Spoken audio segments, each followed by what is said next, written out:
நம்ம சென்னை சில்க்ஸின் பெருமை மிகு ஆடி சேல். தரமான ஆடி, பெருமை மிகு ஆடி. பாட்டி வீட்டில் வளர்ந்த சிறுமிகள் தாய் மாமா, தாத்தா, அண்ணன் பல மாதங்களாக சீரழித்த 15 பேர் 4 ஆண்டுகள் கழித்து கிடைத்த நீதி. மறக்க முடியாத தீர்ப்பு அளித்த கோர்ட்.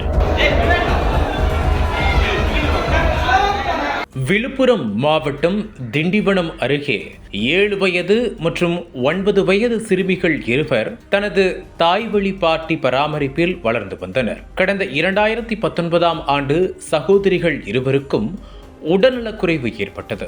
இதனையடுத்து சிறுமிகளிடம் அவரது தாய் விசாரிக்கையில் சிறுமிகளுக்கு நடந்த கொடூர சம்பவம் வெளிச்சத்திற்கு வந்தது. சிறுமியின் தந்தை பிரிந்து சென்ற நிலையில் தாயின் அரவணைப்பில் சிறுமிகள் கடந்த 2017ஆம் ஆண்டு முதல் 2019ஆம் ஆண்டு வரையிலான காலகட்டத்தில் பாட்டி வீட்டில் வளர்ந்து வந்தனர். அப்போது குடும்ப சூழ்நிலையால் சிறுமியின் தாய் தினம்தோறும் வேலைக்கு சென்ற நிலையில் வீட்டில் பள்ளி முடிந்து வரும் சிறுமிகள் தனிமையில் வீட்டில் இருந்தனர். இதனை சாதகமாக பயன்படுத்தி கொண்ட சிறுமியின் தாய் மாமாவான கஜேந்திரன், தாத்தா துரைசாமி மற்றும் உறவினர்களான தீனதயாளன், அஜித்குமார், பிரபாகரன் உள்ளிட்ட 15 பேர் 2 ஆண்டுகளாக சிறுமிகளை பாலியல் வன்கொடுமை செய்தது வெளிச்சத்திற்கு வந்தது.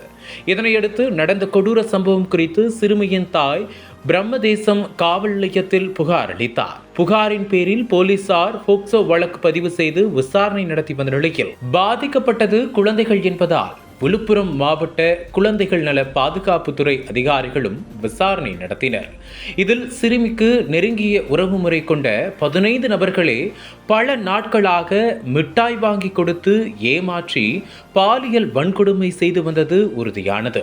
இச்சம்பவம் தமிழகம் முழுவதும் பெரும் அதிர்ச்சியை ஏற்படுத்திய நிலையில் போலீசார் 2 ஆண்டுகளுக்கு மேலாக சிறுமிகளை பாலியல் இச்சைக்கு சீரழித்த சிறுமியின் தாய்மாமா, தாத்தா உள்ளிட்ட 15 நபர்களை கைது செய்து சிறையில் அடைத்தனர். தொடர்ந்து இந்த வழக்கு கடந்த 2019ஆம் ஆண்டிலிருந்து விழுப்புரம் போக்சோ சிறப்பு நீதிமன்றத்தில் நடைபெற்று வந்தது.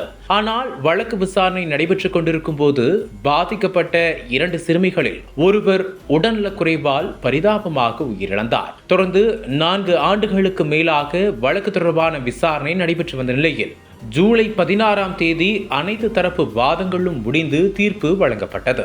அந்த தீர்ப்பில் 2 சிறுமிகளை பாலியல் வன்கொடுமை செய்த நெருங்கிய உறவினர்கள் உள்ளிட்ட 15 பேருக்கும் 20 ஆண்டுகள் சிறை தண்டனையும் தலா 32,000 ரூபாய் அபராதமும் விதித்து நீதிபதி வினோதா தீர்ப்பளித்தார். மேலும் பாதிக்கப்பட்ட சிறுமிகளின் குடும்பத்திற்கு அரசு தரப்பில் 5 லட்சமும், தண்டனை பெற்றவர்களிடம் இருந்து அபராதம் பெறப்படும் தொகை 4,80,000 சேர்த்து மொத்தம் 9,80,000 நிவாரணமாக வழங்க நீதிபதி உத்தரவிட்டார். இந்த தீர்ப்பு பலரும் வரவேற்ற நிலையில் குற்றவாளிகளாக அறிவிக்கப்பட்ட 15 பேரின் உறவினர்கள் நீதிமன்ற வாயிலில் தீர்ப்பை எதிர்த்து அழுந்து புரண்டனர்.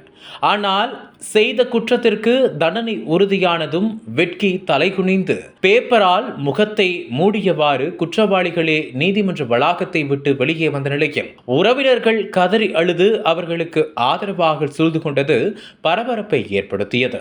இதனால் குற்றவாளிகளை சிறைக்கு அழைத்து செல்வதில் சிக்கல் ஏற்பட்டது. இருப்பினும் ஒரு வழியாக குற்றவாளிகளின் உறவினர்களை கட்டுப்படுத்திய போலீசார் குற்றவாளிகள் 15 பேரையும் அழைத்து சென்று கடலூர் மத்திய சிறைச்சாலையில் அடைத்தனர். இந்த வழக்கில் அரசு வழக்கறிஞர்களாக கலா, சுமதி ஆகியோர் ஆஜராகினர் என்பதும் குறிப்பிடத்தக்கது. விழுப்புரம் மாவட்டத்தில் 2 சிறுமிகள் பாலியல் வன்கொடுமை செய்யப்பட்ட வழக்கில் 15 பேருக்கு தலா 20 ஆண்டுகள் அபராதத்துடன் கூடிய சிறை தண்டனை அறிவிக்கப்பட்டுள்ளது காலதாமதம் என்று கூறப்பட்டாலும் வரவேற்பை பெற்றுள்ளது. அனல் பறக்கும் செய்திகளை அப்டேட் செய்து கொள்ள நக்கீரன் களத்தை இப்பவே சப்ஸ்கிரைப் பண்ணுங்க.